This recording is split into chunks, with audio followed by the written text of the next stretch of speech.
کڑکتی دھوپ، برستی گرمی، زبان کانٹا، ہونٹ خشک، ٹھنڈا پانی دستیاب، دروازہ مکفل، کوئی دیکھنے والا بھی نہیں ہے، لیکن بندہ ایک گھونٹ بھی نہیں پیتا، وضو کرتے بھی احتیاط کرتا ہے کوئی قطرہ حلق سے نیچے نہ اتر جائے، کیوں کہ میرا اللہ مجھے دیکھ رہا ہے۔ جو چیزیں صوفیاء کو مراقبے سے نصیب ہوتی ہیں، ماہ سیام میں اللہ اس دولت کو بانٹ دیتا ہے، چھڑک دیتا ہے، بارش کی طرح وہ دولت برستی ہے، اور یہ تصور ہمارے ساتھ جڑ جاتا ہے کہ میرا اللہ مجھے دیکھ رہا ہے۔ ہم پانی نہیں پیتے، اللہ دیکھ رہا ہے، مرغن غذائیں موجود ہیں کہ اللہ دیکھ رہا ہے۔ میں یہ پوچھتا ہوں کہ ہم کھانا نہیں کھاتے کہ اللہ دیکھ رہا ہے، ہم پانی نہیں پیتے کہ اللہ دیکھ رہا ہے، لیکن جب رشوت لے رہے ہوتے ہیں اللہ اس وقت نہیں دیکھتا، جب نظر بھٹک رہی ہوتی ہے اللہ اس وقت نہیں دیکھتا، جب خیال بہک رہا ہوتا ہے اللہ اس وقت نہیں دیکھتا، جب سوچوں میں آوارگی آتی ہے اللہ اس وقت نہیں دیکھتا۔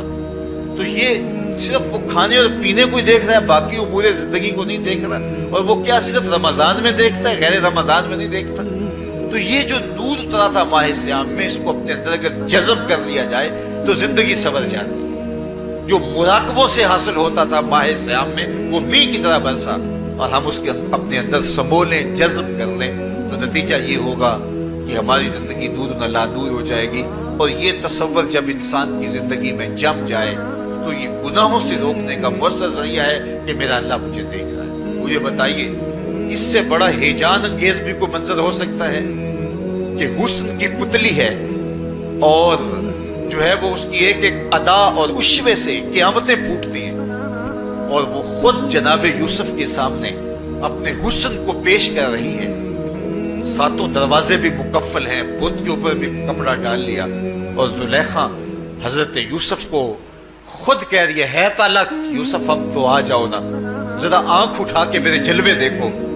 لیکن جناب یوسف کیا بولتے ہیں؟ قال معاذ اللہ، میں اللہ کی پناہ میں آتا ہوں۔ کہا تو 7 دروازے بند کر کے لوگوں کی نظروں سے چھپ گئی، اور موٹا کھیس ڈال کے اپنے زوم میں اپنے جھوٹے خدا سے بھی شرم کرتی ہے اور اس سے چھپ گئی، میں اس خدا سے حیا کیوں نہ کروں جو 7ویں کوٹھڑی میں بھی دیکھ رہا ہے۔ پھر اتنی روشنیاں برسی، اتنا یقین برسا کہ گناہ کیا، گناہ کا تصور بھی محال ہو گیا۔ تو مجھے بتائیے کتنا ہیجان انگیز منظر تھا جب حسن قدموں میں بچھنے کے لیے خود بےتاب تھا، اور حضرت یوسف جوان رانا ہے، جوانی اور شباب پورے پاکپن پہ ہے، اور ادھر حسن مچل مچل کے قدموں میں بچھ رہا ہے، لیکن یہ جذبہ کہ میرا اللہ مجھے دیکھ رہا ہے ایسی رکاوٹ بنتا ہے۔ قال معاذ اللہ، کہا میں اللہ کی پناہ میں آتا ہوں۔ تو یہ یقین جب بندے کے ساتھ جڑ جاتا ہے کہ میرا اللہ مجھے دیکھ رہا ہے، تو پھر انسان کے لیے گناہ سے بچنا کوئی مشکل نہیں ہوتا۔